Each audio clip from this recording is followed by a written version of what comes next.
Hey guys, my name's Angel Weasel, and I am a co-lead pastor at Dream City Church here in Omaha, as well as a mental health practitioner in our city. Just want to welcome you back to our State of the City Summer Dive series. As leaders, we're constantly increasing the threshold for pain in our lives because we understand that growing means changing, and change often brings with it a measure of pain.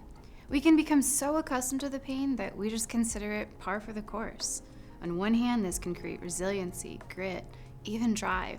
But if we're not careful, we're going to drive right over the people around us, the ones that we're called to lead and to care for, to show compassion and mercy towards. Answering that call means that we've chosen to bridge the gap between the needs of our city and the practical solutions of hope. By now, you're probably all familiar with the State of the City findings that Omaha residents are experiencing mental health issues at rates higher than national norms, much of which are likely tied to the fact that the people in our city are reporting experiencing trauma at rates 10% higher than national averages.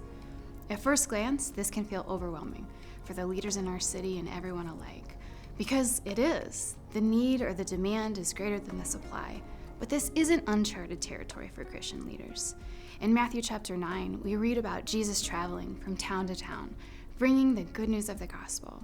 In addition to teaching and preaching, he was met with all kinds of illnesses and diseases. He says that the people were confused and helpless. In Matthew chapter 9, verse 37, Jesus says that the harvest is great, but the workers are few. So pray to the God of the harvest and ask him to send more workers into the field. What does this mean for us? Well, on one hand, the mental health crisis that we face can feel daunting.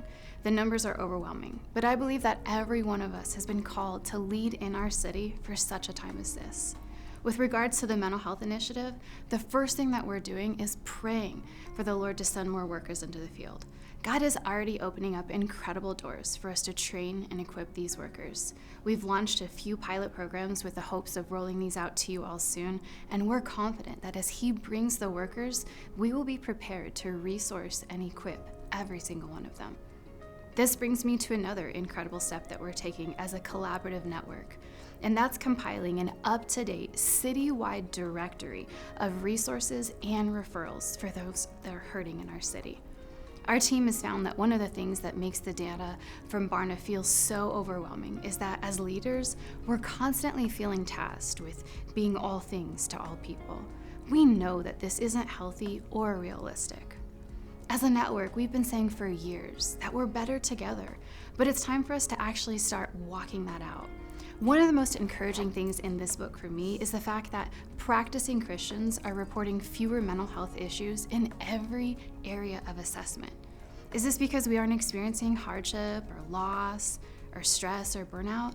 Of course not. It's because we have the answer. We have access to the hope of the world.